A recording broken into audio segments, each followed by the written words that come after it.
Você está ouvindo a Midnight Whispers. Eu serei o seu narrador. Hoje à noite, recebi uma história de The Reliable Narrator. O título de sua história é Uma das trilhas para caminhadas é fechada uma vez por ano. Agora, eu sei o porquê. Apertem os cintos e sejam bem-vindos ao Substories. Cresci nos arredores de um daqueles parques nacionais americanos clássicos. Aqueles com pinheiros infinitos, montanhas dignas de cartão postal e muitas histórias locais. A única coisa que nos diferencia é que todo mês de outubro, religiosamente, os guardas florestais fecham uma trilha por exatamente 5 dias. A trilha Black Pine. Oficialmente, as placas e os folhetos dizem que é para acompanhar os padrões sazonais de migração de animal. Ninguém na cidade acredita nisso. E por aqui, chamamos esses 5 dias de o fechamento. Se você perguntar diretamente à pessoa mais velha sobre isso, elas logo ficam estranhas. Estou falando sério. Você verá adultos mudarem completamente de opinião assim que essa trilha for mencionada. Mesmo que superficialmente. A única pessoa que conheço que fala sobre isso com pouca ou nenhuma apreensão é o meu avô, um ex-guarda florestal. Tem sido assim desde que comecei a trabalhar aqui. Ele dizia. Algumas pessoas desapareceram na trilha mais ou menos na época e, logo depois, as placas começaram a ser colocadas em todas as temporadas. A maioria das pessoas da minha geração acha que é apenas superstição de uma cidade pequena. O tipo de coisa que as pessoas inventam por tédio para assustar umas às outras e fazer turistas comprarem camisetas em uma loja de lembrancinhas. Eu pensava igual, mas já não penso mais. Não depois do que aconteceu quando alguns amigos e eu decidimos percorrer aquela trilha durante o período do fechamento. Éramos 4 pessoas que decidimos investigar as histórias e lendas que cercam o fechamento. Estava eu, meus amigos Ellie e Mara, e o meu primo Connor. Embora tenha sido Ellie quem nos convenceu a realmente ir, ele encontrou várias postagens antigas em alguns fóruns sobre o fechamento da trilha, depois de passar a noite com meu avô e comigo, e ficou obcecado com a ideia de que o parque escondia alguma coisa: despejo ilegal de lixo, atividades de culto, realocação secreta de animais selvagens. Ele tinha criado teorias mirabolantes para tudo. 3 semanas antes da viagem, ele nos enviou um tópico de um fórum antigo. O título era: Alguém sabe por que a trilha Black Pine realmente fecha? A maioria das respostas eram piadas. Alce espião no governo, base militar secreta, laboratório de metanfetamina na floresta. Mas alguns não estavam brincando. Um comentário dizia: Meu avô era consultor ambiental lá nos anos 90. Ele pediu demissão depois de uma temporada trabalhando lá. Outro disse: O motivo pelo qual eles impedem a entrada de pessoas é porque estão esperando que algo vá embora. Essa ideia ficou na cabeça dele. A partir daí, ele vasculhou artigos de notícias arquivados e encontrou casos de pessoas desaparecidas vagamente relacionadas a essa área. Ele chegou a dirigir até o parque 2 vezes para interrogar os guardas florestais. É claro que eles lhe disseram para ir embora. Ao contrário de Ellie, Connor achou toda essa ideia hilária. Meu primo sempre foi meio rebelde, um encrenqueiro com cicatrizes para provar. Literalmente. Ainda dá pra ver a cicatriz da facada acima do umbigo dele, da época do ensino médio. Por sorte, ele superou isso depois daquela escola militar. Ou pelo menos, era o que ele convencia todo mundo que era verdade. Isso vai ser a coisa mais legal que já fizemos, disse ele, enquanto enchia a mochila com carne seca. Ou vamos descobrir que os guardas do parque estão acobertando algum tipo de experimento antiético de reprodução de animal. Ellie bufou. Protegidos por guardas florestais com verbas não declaradas. Connor assentiu solenemente. Eles provavelmente usam óculos de visão noturna para observar. Mara deu uma risadinha, mas pareceu forçada, nervosa. Isso devia ter me alertado. Mara não era paranoica, ela era prática. O tipo de pessoa que trazia pilhas extras para todos porque sabia que iríamos esquecê-las. Se ela ficava ansiosa, geralmente havia um motivo. Mesmo assim, Ellie continuou insistindo. E todos nós cedemos. Chegamos ao parque por volta das 4 da tarde, com nuvens cinzentas baixas pairando sobre as montanhas. A trilha Black Pine, no entanto, ficava perto da extremidade norte do parque, mais distante das áreas turísticas e dos acampamentos. Então não havia muita gente por perto. mesmo durante os meses normais.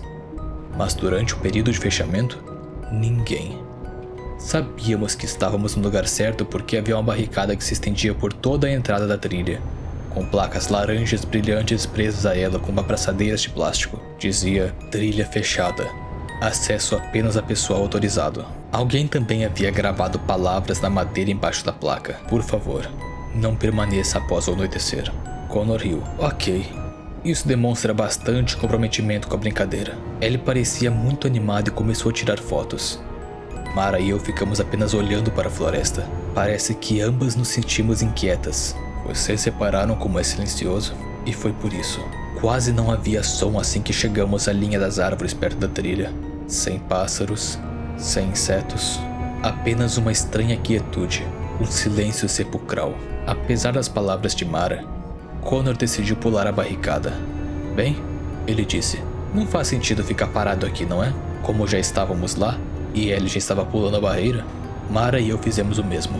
A trilha em si começou de forma bastante normal. Um conjunto de pinheiros altos alinhava-se ao longo de um caminho de terra rochoso, com ocasionais marcos de madeira. Era realmente sereno, exceto pelo silêncio ensurdecedor, que ainda me incomodava. Parecia que quanto mais nos aprofundávamos, mais a floresta absorvia o som. As conversas morriam rapidamente porque falar alto de repente parecia errado. Em certo momento, Ellie bateu palmas bem alto só para testar o eco, e Connor começou a assobiar alto para irritar Mara e a mim. Funcionou muito bem. Depois de cerca de 1 hora de caminhada constante, decidimos fazer uma pausa e comer alguns dos lanches que tínhamos trazido. Mara, Connor e eu nos sentamos perto de uma antiga placa de sinalização de trilha, que tinha alguns bancos de tocos de madeira ao redor. Ellie, no entanto, disse que não estava muito cansado e queria explorar o caminho à frente. Poucos minutos depois, ouvimos ele gritar: "Pessoal, venham ver isso!" Preocupados, todos nos levantamos e fomos alcançá-lo. Depois de mais ou menos uns 800 metros, encontramos Ellie parado ao lado de uma caminhonete dos guardas florestais, ainda com o motor ligado, tirando fotos. Estava torto, ao lado da trilha, como se alguém estivesse estacionado às pressas, e a porta do lado do motorista estava aberta. Connor se aproximou primeiro. "Porra é essa?" "O quê?" perguntei, aproximando-me rapidamente. Ele apontou para a lateral do veículo. Arranhões profundos perfuravam a pintura. 4 linhas paralelas iam do capô até a porta traseira. O metal ao redor delas estava ligeiramente curvado para fora. "O que você acha que fez isso? Um urso?" "Isso não me parece uma garra de urso", respondeu Mara. Sem perceber nossa preocupação, Ellie começou a subir até metade da caminhonete. Para meu grande desgosto, "Deixa eu ver se encontro algum documento de identidade ou algo assim", disse ele, estendendo a mão para o banco de trás. "Espere, não deveríamos." O rádio lá dentro estalou de repente. Todos nós reagimos de forma abrupta, e Ellie recuou para fora do interior do veículo. Um chiado estático ecoou pelo alto-falante por vários segundos, e então, uma voz surgiu brevemente. "Northridge." Mais estática. "Não deixe." Silêncio. E então, bateram na porta. Um estrondo forte e agudo veio de algum lugar adentro das árvores. Connor olhou para cima.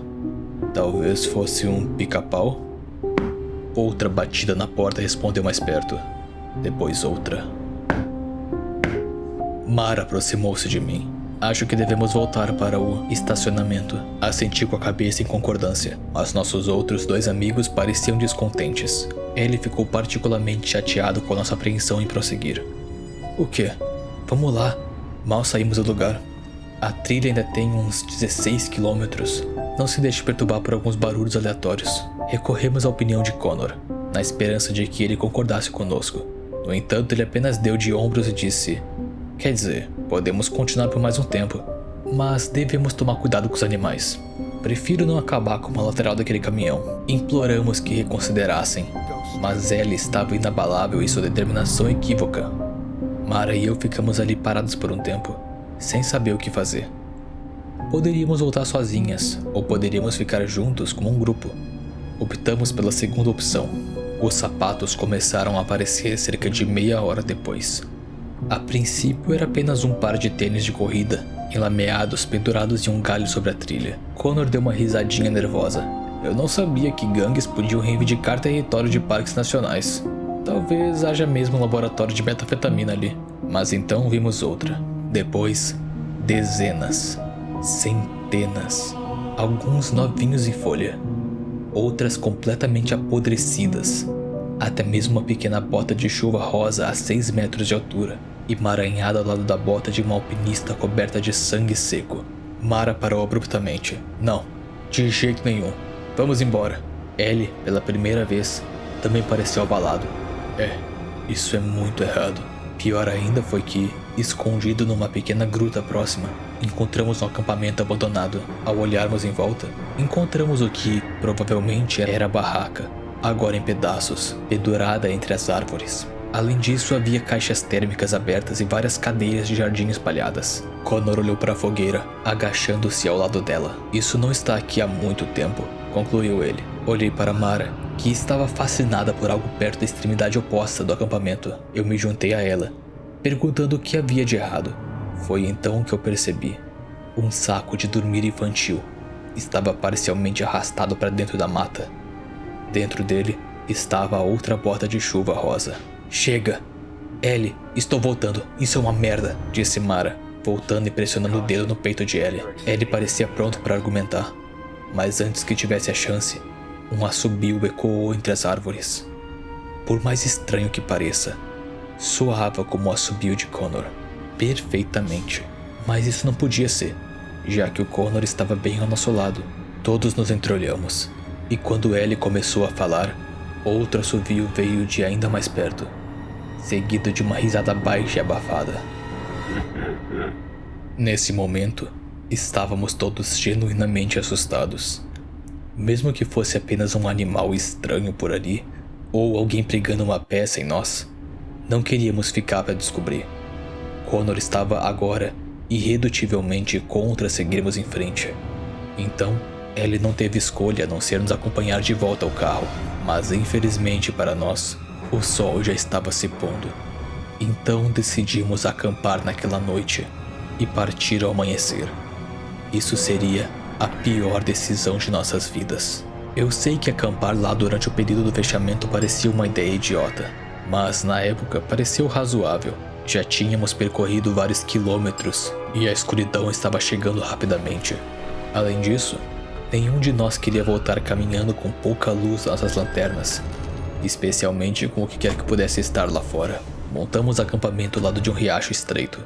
Cercado por pinheiros densos, não havia a menor chance de ficarmos naquele acampamento destruído. Aquele lugar era assustador demais. Ninguém se afastou muito do fogo. Connor tentou fazer piadas algumas vezes, mas nenhuma funcionou. Ellie continuava a examinar as linhas das árvores com a sua lanterna, agora parecendo mais assustado do que qualquer um de nós. Mara quase não falou nada. Em um momento, ela perguntou baixinho: "Algum de vocês viu um animal desde que chegamos aqui?" "Não, nenhum." Além do caminhão, das batidas e do assobio, não havia nenhum sinal de outro ser vivo naquela mata. Mas isso não durou muito. Isso porque, por volta da meia-noite, acordei com movimento. A princípio pensei que alguém do nosso grupo tivesse se levantado, então eu mexi e olhei em volta. Não era nenhum dos meus amigos, porém, todos ainda estavam dormindo em seus sacos de dormir. Voltei meu olhar para a área do redor, e foi então que ouvi passos lentos vindos de fora da área iluminada pela fogueira. Sentei-me devagar. Do outro lado, Connor também acordou de repente. Ele também ouviu e começou a abrir o zíper do saco de dormir, para tentar investigar. Os passos pararam, e quando isso aconteceu, Connor também parou. Então, algo pequeno pousou perto da fogueira. Uma pedrinha. Poucos segundos depois, outra pedrinha atingiu a mochila de Ellie. E depois outra. Pequenos gestos suaves, como se alguém estivesse tentando chamar nossa atenção. Senti a necessidade de fazer alguma coisa. Então peguei minha mochila, peguei minha lanterna e apontei para a mata. Quem está aí? Nada. E então, da escuridão, veio o assobio de Connor novamente, ecoando logo fora do alcance da minha lanterna, seguido pela voz de uma garotinha. Olá. Ao ouvir isso, Connor deixou de estar paralisado e começou a recuar em direção a Ellie o mais rápido que pôde. Cara, acorda pra vida, tem alguma coisa lá fora. Ellie abriu os olhos atordoado. Que você tá falando? Ele fez uma pausa e apontou antes de continuar. Que porra é essa? E então, nós vimos. Uma forma no alto das árvores, grande demais para ser humano, estava agachado entre os galhos, observando-nos com olhos vazios e brilhantes. A criatura sorriu de cima, exibindo dentes longos e pálidos que se estendiam desproporcionalmente por todo o rosto. Mara acordou com comoção, imediatamente encarando aquela coisa, e gritou. Ao ouvir o uivo estridente de Mara, todos desviamos o olhar e nos voltamos para ela. Percebendo meu erro, voltei meu olhar o mais rápido possível para a linha das árvores, mas aquela coisa havia desaparecido. E então, as batidas na porta voltaram. Tínhamos que sair dali imediatamente. Arrumamos nossas coisas em menos de 2 minutos, deixando metade dos nossos sofrimentos para trás, e começamos a descer a trilha, mas logo percebemos que algo estava errado. Por algum motivo, talvez por causa da escuridão, o caminho já não nos parecia familiar. Pontos de referência como placas de sinalização das trilhas ou o acampamento destruído estavam faltando. Connor ficava checando o dispositivo GPS que havia trazido. Sem sinal, e não temos as coordenadas de entrada. Ele parecia estar em pânico agora. Não entendo. Fomos em linha reta, literalmente.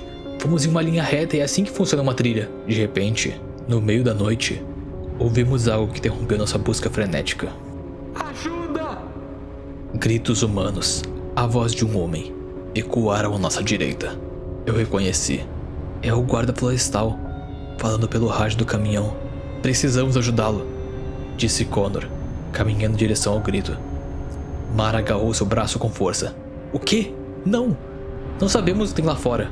Alguém tem que fazer isso. Além disso, talvez ele saiba sair daqui. Connor, não! Me ajuda! Agora estava mais perto. Desesperado, Connor visivelmente assustado, ainda assim encontrou coragem para se libertar do aperto de Mara e correu para a mata antes que alguém pudesse impedir. Ele hesitou por um instante antes de correr atrás dele, com Mara e eu logo atrás, pois não queríamos ficar sozinhas. Encontramos primeiro a lanterna do Connor, a uns 50 metros de entrada, ainda acesa, torta no chão. Eu me abaixei para examinar a lanterna, enquanto os outros procuravam por qualquer sinal do meu primo. No entanto, enquanto inspecionava a luz, algo escorregou de cima e pousou na minha cabeça. Levantei o olhar, semicerrando os olhos, e mais uma vez senti uma gota me atingir, dessa vez no rosto. Limpei-a e apontei a lanterna de Connor para o que quer que estivesse pingando. Ai meu Deus! Connor! Pendurado entre os galhos da árvore estava uma das botas de Connor, com sangue fresco nos cadarços. Antes que os outros pudessem olhar para o que eu havia encontrado na escuridão à nossa frente, ouvimos a risada do Connor. Ele parecia radiante e disse: Connor, estamos aqui. O que aconteceu com você? Encontrou o guarda florestal? O riso continuou, mas enquanto mais tempo durava, mais estranho soava. Era como se algo estivesse fisicamente despedaçando sua voz enquanto ele se movia entre as árvores, numa velocidade impossível. Mais perto, mais longe, depois mais perto novamente, até que estava bem à nossa frente. Olhei para ele e depois para Mara e disse uma única palavra: corram. Corremos na direção oposta por um tempo que parecia interminável. Ouvíamos passos largos e estalos quebrando galhos atrás de nós o tempo todo. Fosse o que fosse aquilo, era rápido o suficiente para nos acompanhar. Eu estava começando a achar que era muito mais rápido. Finalmente, avistamos uma clareira entre as árvores à frente. Passamos por ela na esperança de nos orientarmos. Mas, novamente, nada parecia familiar. Foi nesse momento que aquela criatura se tornou totalmente visível. O luar ultrapassou a clareira o suficiente para iluminá-lo entre as árvores. Era alto, pelo menos 2,10 metros, talvez mais. Seus braços prendiam tão baixo que seus dedos roçavam o chão e a sua pele, meu Deus, a pele, parecia uma colcha de retalhos de diferentes tons de pele, indo do claro ao escuro e esticado sobre as costelas e articulações visíveis. Ao se mover, suas pernas se desdobravam ligeiramente para trás, quase como um flamingo. A sua cabeça inclinou-se lentamente enquanto nos observava, curioso, paciente. E então, ele sorriu novamente. Seus lábios se esticaram e descamaram, tentando abrir a boca cada vez mais. Mara sussurrou: Meu Deus! Parece que ela percebeu algo que eu também viria a perceber em breve. Ao longo do pescoço dessa criatura, subindo até o queixo, havia uma cicatriz de aparência familiar acima do umbigo. Estava vestindo a pele do Connor. Ao ouvir o sussurro assustado de Mara, seu corpo estalou e se contorceu. Houve um movimento brusco e violento, depois outro, e sem qualquer outro aviso, avançou furtivamente em nossa direção, lançando-se para frente em rajadas horríveis e irregulares. A única coisa com que consigo comparar isso é uma aranha atravessando a água. Estávamos novamente em fuga.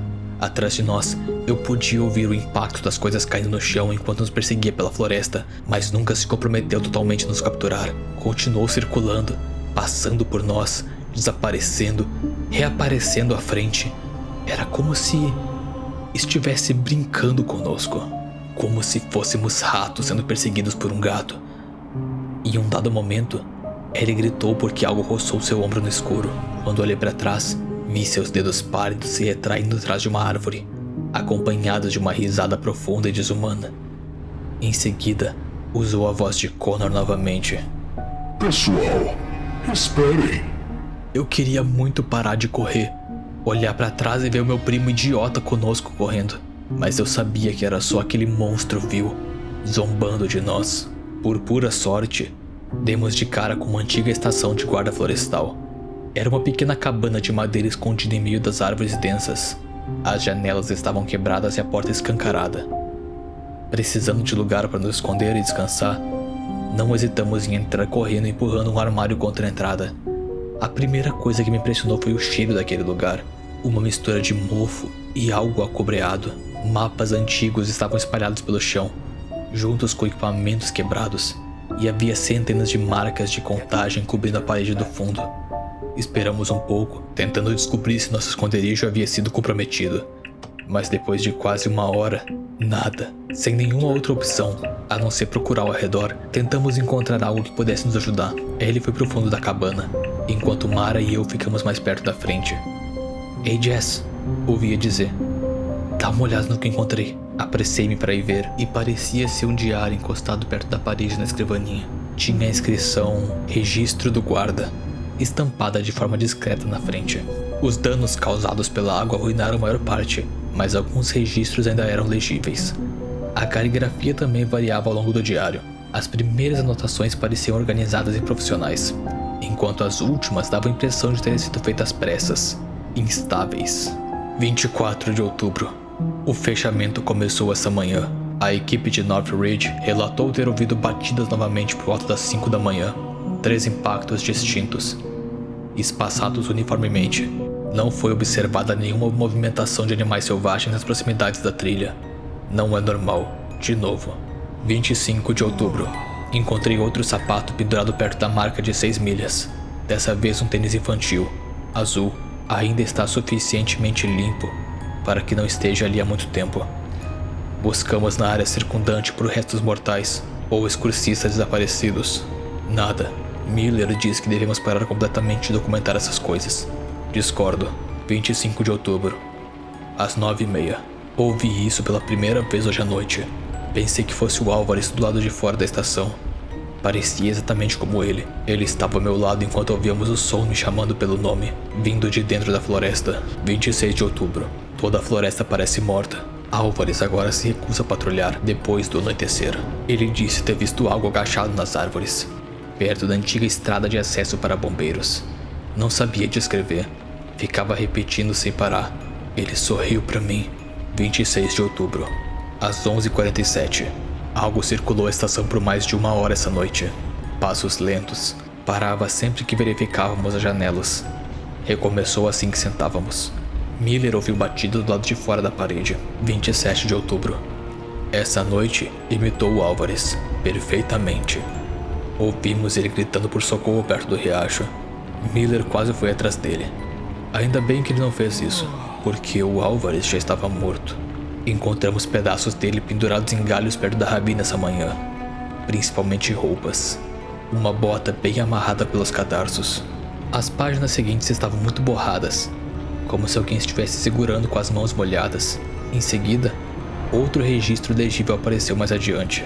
28 de outubro. Agora ele monitora a estação constante. Consegui ver claramente por alguns 2 segundos atrás das árvores, alto e com pele manchada. Por que ele se move dessa forma? Inclinou a cabeça quando me viu olhando para ela, quase curioso. Eu quero ir para casa. 28 de outubro, às 8 horas. Ele desce de North Ridge todos os anos. É por isso que eles fecham as trilhas, não para impedir a entrada de pessoas, mas para lhe dar a floresta vazia, para que se mova mais rapidamente. Se encontrar alguém ou algo durante a migração, primeiro interage com essa pessoa ou coisa. Aprende a voz deles, os sons deles, seus medos. Acho que ele gosta quando as pessoas correm. A última página continha apenas uma frase escrita repetidamente, com caligrafia irregular. Tenha minha voz. Tenha minha voz. Tenha minha voz. Mara fechou o livro, olhando para mim, com olhos marejados. O que vamos fazer? Perguntou ela. Eu não tinha resposta. Tudo o que eu podia fazer era abraçá-la e rezar para que encontrássemos uma solução.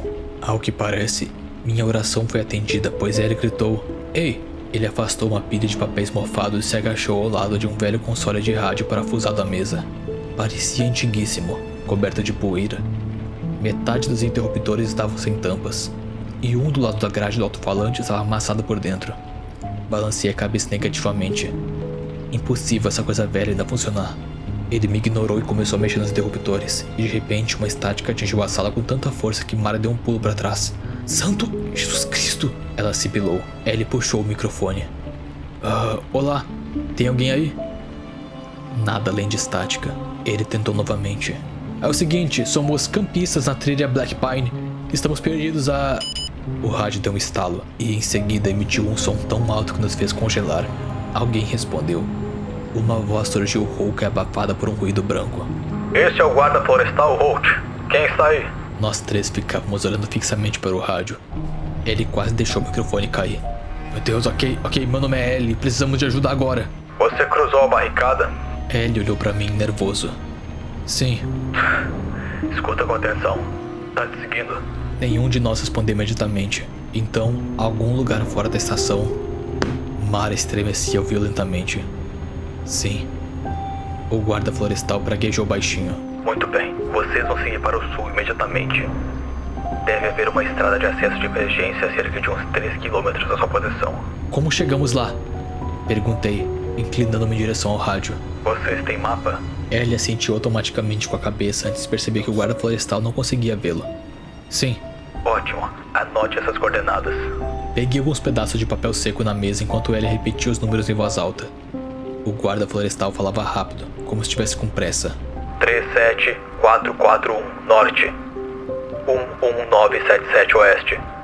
Siga a Rabina até... Um leve sinal eletrônico interrompeu. Nós 3 congelamos. Ellie franziu a testa. O que é isso? O som veio novamente. Mara virou-se lentamente em minha direção e meu estômago deu um nó. Reconheci o som. O GPS do Connor. Ainda está ativo em algum lugar por perto.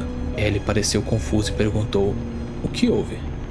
Esse é o GPS do Connor. E daí? Podemos inserir as coordenadas ali em vez de usar o mapa? O sinal sonoro continuou a soar suavemente. Dessa vez mais perto, Mara sussurrou. Mas era o Connor quem tinha ele. Soou outro bip. E então o teto rangeu, fazendo com que aquela poeira caísse bem em cima de nós. Pelo rádio, o guarda florestal Holt gritou de repente: Saiam da cabana agora! Algo caiu no teto com tanta força que fez a estação inteira tremer. Mara gritou. Em seguida, começou batidas diretamente em cima da minha cabeça.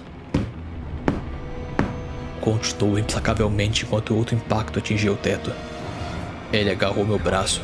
Porta dos fundos agora! Não tivemos tempo para pensar nisso, pois assim que chegamos à porta, algo caiu através das vigas. A madeira explodiu para dentro e membros pálidos se desdobraram na escuridão do interior da cabana. Ele ficou preso, o que nos deu oportunidade de fugir. Ele praticamente arrancou a porta do fundo das dobradiças ao tentar sair. Atrás de nós, ouvimos um som estrondoso da cabana, madeira estilhaçando, vidro quebrando e por baixo de tudo isso, risada. Uma mistura de todas as vozes que coletou ao longo de sua vida de perseguição e assassinato. Olhei para trás uma última vez antes de cruzarmos a linha das árvores. Algo escuro e esguio se desdobrou através do telhado quebrado.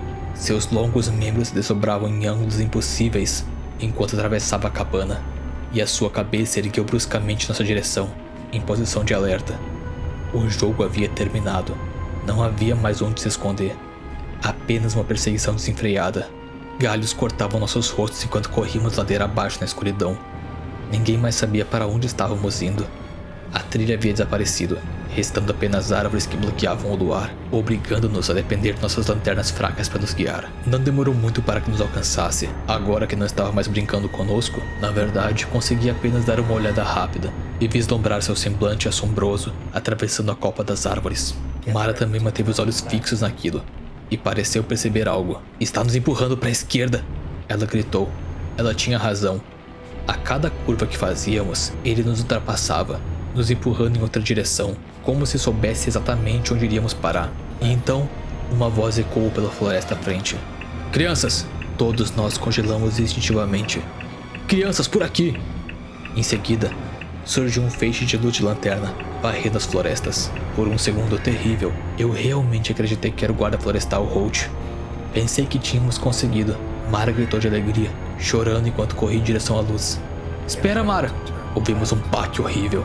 Ela havia caído em uma enseada escondida sobre as folhas e a lama. Por um instante, ela ainda se movia, tentando rastejar de volta para o topo do barranco, mas então sua lanterna parou de se mover. Inclinou-se lentamente para o lado e a voz veio novamente. Eu estou Houve uma pausa. aqui. E então a luz se apagou e o monstro havia pousado ao lado dela. Ele havia usado a luz de Connor para nos enganar. Percebendo a escuridão que agora envolvia Mara, rapidamente apontamos nossas luzes em sua direção e vimos os braços da criatura em volta do seu corpo, enquanto ela continuava a proferir palavras quebradas e desconexas. Mara gritou meu nome, enquanto um dedo comprido tapava sua boca. Incapaz de pensar racionalmente, deslizei até a metade do barranco, tentando alcançá-la, mas fui impedido quando Ellie agarrou minha jaqueta. Estendi minha mão e, por um segundo, nossos dedos chegaram a se tocar, mas já era tarde demais. A criatura deu um solavanco violento para trás e Mara desapareceu na escuridão, tão rápido que quase me arrastou junto. Eu ainda conseguia ouvir o arrastar de seu corpo, junto com o riso horrível e úmido entre os gritos abafados. Os sons foram se aprofundando gradualmente na mata, como se a coisa quisesse que tentássemos a seguir. Provavelmente eu também teria feito isso, se ele não tivesse me segurado quando tentei me mexer. "Não!" Ele gritou bem na minha cara. "Por favor, Jess! Você não pode morrer também!" Tudo que eu conseguia fazer era gritar e chorar, enquanto ele continuava me pressionando contra o chão. Ele também começou a chorar. Apesar do perigo iminente ao nosso redor, ficamos sentados por alguns minutos chorando, mas nosso luto foi interrompido pela voz de Mara, que agora ecoava pela floresta. Pessoal, Nós dois congelamos. pessoal, esperem por mim. A voz era exatamente igual à dela, mas não havia mais pânico nela. Ela deu uma risadinha suave quando a outra voz respondeu mais de longe, a de Connor. Vocês vão vir. E então, ambos se fundiram em uma só, e o imitador começou a berrar na escuridão mais uma vez. Chegamos ao início da trilha ao amanhecer. Por algum motivo, depois que a Mara foi levada, ele parou de nos perseguir. Até hoje não sei porquê. Talvez estivesse satisfeito se comeu tudo que capturou, ou talvez tenha se divertido e não estivesse mais interessado em nós. 3 guardas florestais, juntamente com o guarda Holt, estavam ao lado da barricada, à nossa espera, fortemente armados e com sirenes de carro ligadas no volume máximo. Assim que ultrapassamos a linha das árvores, tanto eu quanto Ellie desabamos no chão, exaustos. Tivemos de ser carregados até os carros deles, e durante todo o tempo fomos bombardeados com perguntas sobre o que aconteceu e sobre o que vimos. Quando finalmente chegamos ao veículo deles, Holt perguntou: "Quantos de vocês foram na trilha?" Ellie não conseguiu responder. Eu mal conseguia. 4, sussurrei. Ele baixou os olhos brevemente enquanto outro guarda florestal murmurava: "Melhor que no ano passado." Nunca me esquecerei dessa frase. Melhor que no ano passado. Eles já fizeram isso antes. E pela forma como agiram, isso já virou rotina há muito tempo. Quando tentamos fazer nossas próprias perguntas, eles se recusaram a responder. Em dado momento, Ellie começou a gritar com eles: "O que é aquilo?" Mais uma vez, nenhuma resposta. Enquanto nos afastávamos, Me peguei olhando pela janela traseira em direção à linha de florestas. Eu gostaria de não ter feito isso. Estava lá, espreitando meio escondido entre os pinheiros, sorrindo com o braço esticado como se estivesse acenando. Seu peito subia e descia rapidamente, satisfeito. E o que me fez chorar novamente foi vê-lo segurando a mochila de Mara, balançando para frente e para trás, a cada movimento da mão. A versão oficial foi divulgada nos noticiários locais 2 dias depois. 2 campistas desaparecidos durante um incidente de invasão da propriedade. Possível ataque de urso. Buscas suspensas devido a condições climáticas. Foi isso. Connor e Mara foram declarados legalmente desaparecidos e a trilha foi reaberta após o término do período de fechamento de 5 dias. Eu e o L quase não nos falamos mais. Depois do que aconteceu, simplesmente não conseguimos nos encarar. Nos víamos principalmente na escola. Mas no mês passado, ele se mudou para o Arizona com a família. Anos depois, ainda ouço coisas à noite. Eu sei que é tudo coisa da minha cabeça, mas juro que consigo ouvir assobios e batidas na minha janela enquanto tento dormir. Então, tudo isso me leva ao motivo pelo qual decidi publicar isso em primeiro lugar. Bem, tenho ouvido falar de um grupo que planeja realizar um evento de trilha para protestar contra o desmatamento de construção em áreas protegidas. Normalmente isso não seria um problema, mas eis a questão. É outubro e a trilha Black Pine Trail fecha novamente amanhã. E essa foi a história de hoje. Uma história um pouquinho mais longa, porém que eu gostei muito. Eu adoro essas histórias que possuem skinwalkers e mímicos. E essa era exatamente o que eu tava procurando há um tempo já. Fico muito feliz de ter conseguido ler essa história pra vocês. E eu espero que vocês tenham gostado. Esse foi o Substories. Tenham uma boa noite.